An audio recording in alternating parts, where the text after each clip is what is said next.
Hello everyone, welcome back to our channel. Today we will practice some more synonyms or antonyms based on SSC CHSL 2024. CHSL 2024 में पूछे गए कुछ और synonyms और antonyms की हम आज प्रैक्टिस करेंगे. ठीक है, so let's start. Number 1, select the most appropriate antonym of the given word. ठीक है, हमें given word का antonym बताना है. मैं देखना क्वेश्चन में क्या पूछा है ध्यान से. सिनोनिम या एंटोनिम. यहाँ एंटोनिम पूछा गया है.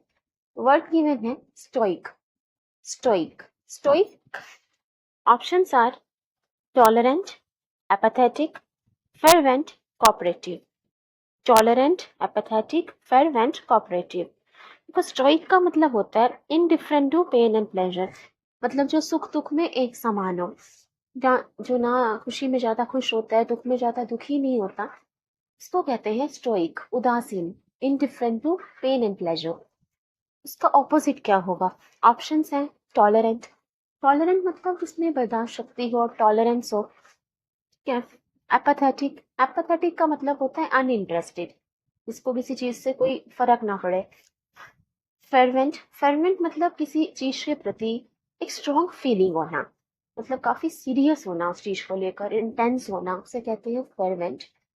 एंड कोऑपरेटिव मतलब सहयोगी, जो कोऑपरेट करे, सहयोग दे, साथ दे. तो स्टोइक का एंटोनिम क्या होगा?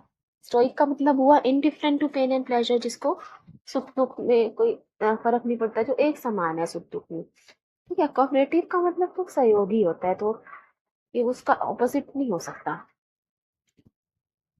टॉलरेंट. टॉलरेंट मतलब बर्दाश्त करने वाला, जो बर्दाश्त कर सके. तो ये स्टोइक जैसा ही लग रहा है, हमें उसका एंटोनिम बताना है. ये भी आंसर नहीं होगा. तो एपैथेटिक होगा या फेरवेंट. एपैथेटिक अनइंटरेस्टेड, इनडिफरेंस मतलब जिसे कुछ फर्क नहीं पड़ता, तो वो भी स्टोइक जैसा ही हो गया. तो ये भी आंसर नहीं होगा. तो हमारे पास एक ही ऑप्शन बचता है, तो है फेरवेंट. फेरवेंट. फेरवेंट का मतलब होता है स्ट्रॉन्ग फीलिंग टुवर्ड समथिंग, किसी चीज के प्रति एक स्ट्रॉन्ग फीलिंग होना, काफी सीरियस होना, इंटेंस होना. और स्टोइक का मतलब है कि आपको पेन और प्लेजर में एक जैसे हो, मतलब खास फर्क नहीं पड़ रहा. और फेरवेंट का मतलब स्ट्रॉन्ग फीलिंग होना, तो इसका एंटोनिम हो जाएगा फेरवेंट. Answer is option 3, fervent. Fervent means strong feeling towards something, intense, sincere. And stoic means indifferent to pain and pleasure, उदासीन. Apathetic का मतलब होता है uninterested, indifferent, मतलब किसी चीज में रुचि ना होना, इंटरेस्ट ना होना, उसके लिए यूज करते हैं apathetic. ठीक है, तो आंसर हो जाएगा ऑप्शन 3, fervent. नेक्स्ट देखते हैं. Select the most appropriate antonym of the given word. दिए गए वर्ड का हमें एंटोनिम बताना है, ऑपोजिट बताना है. वर्ड गिवन है काम. काम.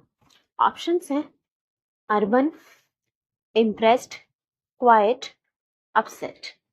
Urban, impressed, quite, upset. ठीक है. काम. काम का मतलब होता है शांत. शांत होता है काम का मतलब. अर्बन का मतलब होता है शहरी, अर्बन. इम्प्रेस मतलब किसी से इम्प्रेस हो जाना, प्रभावित हो जाना. क्वाइट. क्वाइट का मतलब होता है चुप रहना, शांत रहना. से टीचर्स कहते हैं बी क्वाइट, मतलब चुप रहो, शांत रहो. और अपसेट का मतलब होता है नाराज होना या गुस्सा होना.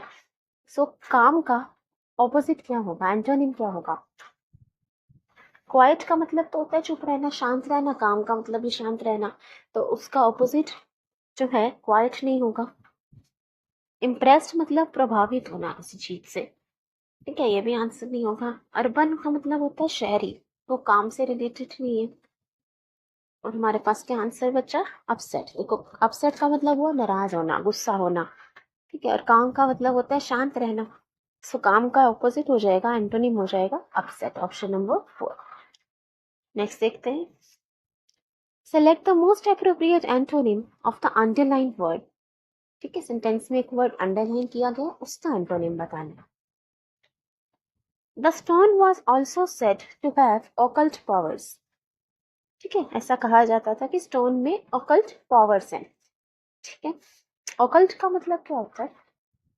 ऑकल्ट का मतलब होता है मैजिकल, जादुई शक्तियां, मतलब जिसको समझना मुश्किल है, जो किसी को समझ नहीं आती है किसी शक्तियां ऐसी पावर्स से, उसको कहते हैं ऑकल्ट, मींस मैजिकल. तो stone was also said to have occult power से कहा जाता था कि स्टोर में पत्थर में कुछ जादुई शक्तियां, ऑकल्ट पावर्स। ऑप्शन है आपके, ऑकल्ट का हमें एंटोनिम बताना है। ऑप्शन है लेटेंट,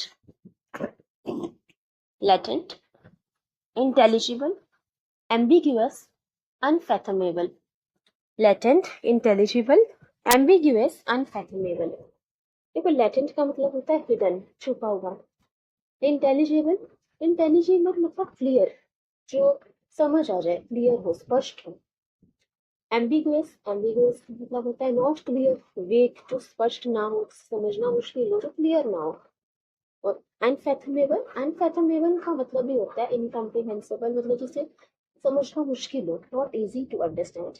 तो हमें ऑकल्ट का यहाँ एंटोनिम बताना है। ऑकल्ट का मतलब हमें क्या होता कि मैजिकल है। इसका मतलब आपको समझ नहीं पा रहा था कि स्टोन में कैसी शक्ति है, जो मैजिकल पावर्स है, जिसको समझना मुश्किल है।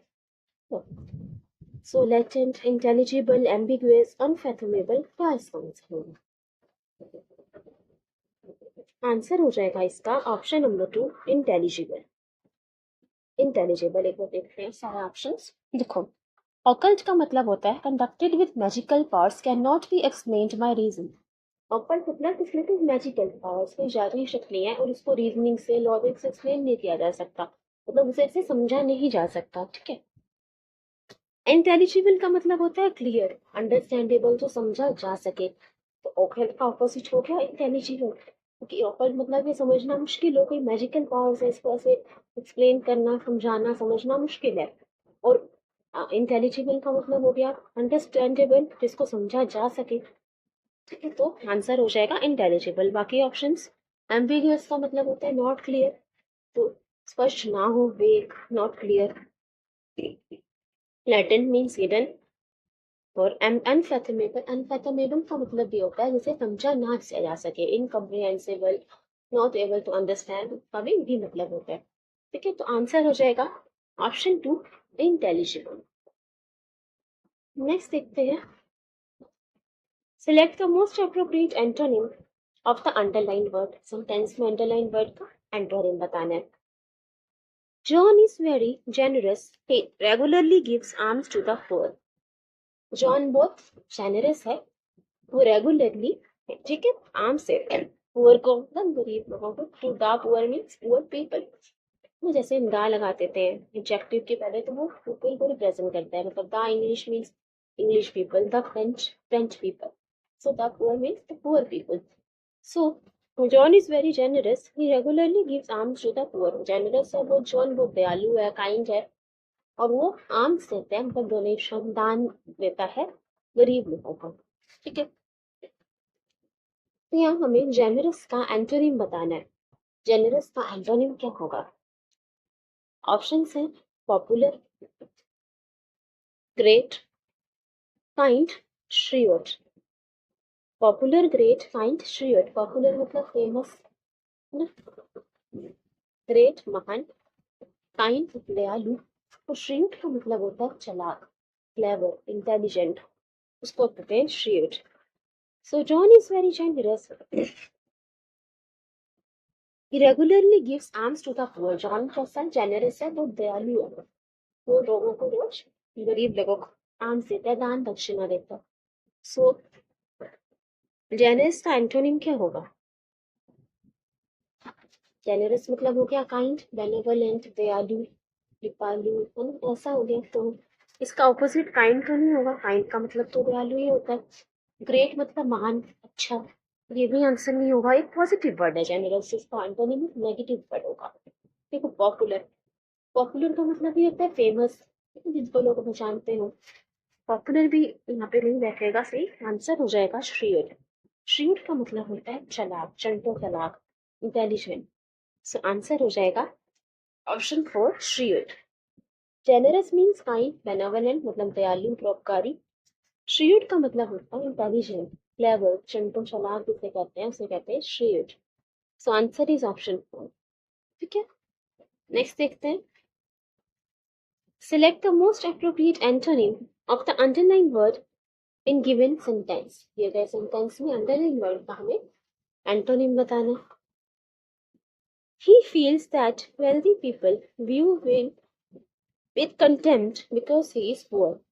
उसे ऐसा लगता है he feels that wealthy people, जो अमीर लोग हैं, वो उसे कंटेम्प्ट से देखते हैं, view him with contempt because he is poor, क्योंकि वो गरीब है, तो इसलिए जो अमीर लोग हैं, wealthy people है, उसे कंटेम्प्ट से देखते हैं।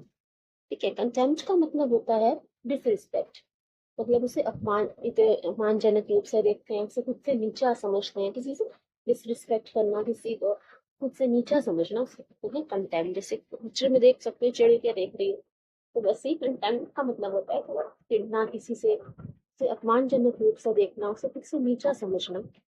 कंटेम्प्ट का हमें एंटोनिम बताना है, ऑपोजिट बताना है। ऑप्शन है डेरिजन, एडमायरेशन, स्कॉन, ऑब्सक्यूरिटी। डेरिजन, एडमायरेशन, स्कॉन, ऑब्सक्यूरिटी। डेरिशन का मतलब होता है डेरिशन का मतलब होता है मॉकिंग, टीजिंग, किसी का मजाक करना, उसका उपहास उड़ाना, मजाक करना, उसे कहते हैं मॉकरी, उसका मतलब होता है डेरिशन। एडमायरेशन मतलब किसी से प्रेरणा लेना, उसकी प्रशंसा करना। स्कॉन, स्कॉन का मतलब ये होता है डिसग्रेस से, डिसरिस्पेक्टफुली किसी को देखना। ठीक है, सो कंटेंट का ऑपोजिट क्या होगा? कंटेंट का ऑपोजिट हो जाएगा एडमायरेशन, मतलब प्रेरणा से, प्रेज से देखना। कंटेंट का मतलब तो बुरा होता है कि डिसरिस्पेक्टफुल, अपमानजनक हो गया, नीचा समझना। ठीक है, आंसर हो जाएगा एडमायरेशन। बाकी का मीनिंग देख लेते हैं। कंटेम्प्ट मतलब होता है डिसरिस्पेक्ट, अपमान से। डेरिजन मतलब मॉकरी, टीजिंग को मतलब ऐसे चिढ़ से देखना, उसका मजाक उड़ाना, उसका उपहास करना, चिढ़ाना उसे। स्कॉन मतलब डिस्डेन, डिसलाइक। स्कॉन का मतलब ये किसी को नापसंद करना, उसे घृणा करना, उसे कहता है स्कॉन। एडमायरेशन मतलब प्रेज, प्रशंसा। एंड ऑब्सक्योरिटी मीन्स अनइम्पोर्टेंस, मतलब किसी चीज की उतना महत्व ना होना, इम्पोर्टेंस ना होना, रिकॉग्निशन ना होना, उसे कहते हैं ऑब्सक्योरिटी, अनइम्पोर्टेंस। सो आंसर हो जाएगा ऑप्शन टू, एडमायरेशन। कंटेंट का ऑपोजिट हो जाएगा एडमायरेशन। कंटेंट मतलब हो गया डिसरिस्पेक्ट, एंड एडमायरेशन मतलब तारीफ, प्रशंसा। नेक्स्ट देखते हैं। Select the most appropriate antonym of the given word. Given word का एंटोनिम बताना है। Word given is transient, transient. Options are permanent, transparent, transitory, irregular. Permanent, transparent, transitory, irregular. देखो, transient का मतलब होता है lasting for a short time, short period, इसको temporary कहते हैं, तो जो थोड़े समय के लिए हो उसे कहते हैं ट्रांजिएंट। ठीक है, बाकी परमानेंट का मतलब होता है या तो हमेशा के लिए या लंबे समय के लिए। ट्रांसपेरेंट, ट्रांसपेरेंट मतलब इसके आर पार दिखता हो, पारदर्शी, जिसको हम कहते हैं। ट्रांजिटरी, ट्रांजिटरी का मतलब भी होता है for short period of time, temporary. Irregular, जो रेगुलर ना हो। ठीक है, एंटोनिम क्या होगा ट्रांजिएंट का? ट्रांजिएंट का मतलब हो गया temporary, lasting for short period, तो उसका ऑपोजिट क्या हो जाएगा? परमानेंट, मतलब ज्यादा समय के लिए या फिर हमेशा के लिए। तो answer is option one, permanent. Transient का मतलब होता है टेम्परेरी, शॉर्ट लिव, थोड़े समय के लिए। और ट्रांसिटरी का मतलब होता है शॉर्ट टर्म, टेम्परेरी, थोड़े टाइम के लिए। तो ट्रांसिटरी, ट्रांजिएंट, इनका वही मतलब होता है, टेम्परेरी। सो आंसर इसका हो जाएगा परमानेंट, इसका ऑपोजिट हो जाएगा। नेक्स्ट देखते हैं। Select the most appropriate antonym of the given word. Given word का हमें एंटोनिम बताना है। वर्ड गिवन है innocent, innocent. Options are guilty, mischievous, unfair, righteous. इन गिल्टी, मिस्चीवियस, अनफेयर, राइटियस। देखो, गिल्टी का मतलब हो गया दोषी, तो किसी चीज का गिल्टी या दोषी है। मिस्चीवियस, मिस्चीवियस का मतलब होता है नॉटी, शरारती। अनफेयर, जो फेयर ना हो, जस्ट ना हो। और राइटियस, राइटियस का मतलब होता है मॉरली राइट, जो नैतिक तौर पे सही हो। सो इनोसेंट का एंटोनिम क्या होगा? देखो, इनोसेंट का मतलब होता है एक तो मासूम, जैसे पिक्चर में देख सकते हैं मासूम सा बच्चा है ये। इनोसेंट का एक मतलब मासूम होता है, और एक मतलब होता है इनोसेंट का जो गिल्टी ना हो, दोषी ना हो। ठीक है, बेकसूर, वो भी मतलब होता है इनोसेंट का, लाइक ही इज इनोसेंट, मतलब वो बेकसूर है। ठीक है, तो एंटोनिम क्या होगा इनोसेंट का? इनोसेंट का हो जाएगा मिस्चीवियस। मिस्चीवियस का मतलब होता है नॉटी, बैड, शरारती, बुरा। राइट किसका मतलब morally right, so answer is option two, mischievous. Next देखते हैं last one, select the most appropriate and synonym of the given word. अब हमें यहाँ पे सिनोनिम बताएं। ठीक है, वर्ड गिवन है अपेल्ड। अपेल्ड ऑप्शंस हैं applied, clap, disgusted, allied. Applied, clap, disgusted, allied. Applied मतलब कोई चीज अप्लाई करना, लागू करना। क्लैप, डिस्गस्टेड और एलाइड। आंसर हो जाएगा इसका अपेल्ड का ऑप्शन नंबर 3, डिस्गस्टेड। देखो अपेल्ड का मतलब होता है फीलिंग डिस्गस्ट, आउटरेजियस, मतलब किसी से घृणा होना, उससे चिढ़ना, उसका भी गुस्सा होना किसी पे, तो यही होता है अपेल्ड का मतलब। इसका भी यही मतलब है। एलाइड का मतलब होता है कनेक्टेड, एसोसिएटेड, मतलब किसी से जुड़ा हुआ, बस अलायंस होता है, तो सुना होगा अलायंस। अलायंस का मतलब होता है संबंध, एक जुड़ाव। तो अलाइड का मतलब भी होता है किसी से जुड़ना, कनेक्ट करना, एसोसिएट करना। ठीक है, पेल्ट का मतलब होता है घृणा करना, किसी से चिढ़ना, उससे गुस्सा होना। डिस्गस्टेड का भी यही मतलब है, किसी से घृणा करना। तो आंसर हो जाएगा डिस्गस्टेड। क्लैप मतलब ताली हो जाना, अप्लाई मतलब किसी से लागू करना, और अलाइड का मतलब कनेक्टेड, एसोसिएटेड, जुड़ा, जोड़ने। So answer is option 3, disgusted. So I hope you like it and understood the synonyms and antonyms asked in SSC CHSL 2024. If you have any queries, please feel free to ask. Thank you everyone. Please like, share and subscribe. Thank you.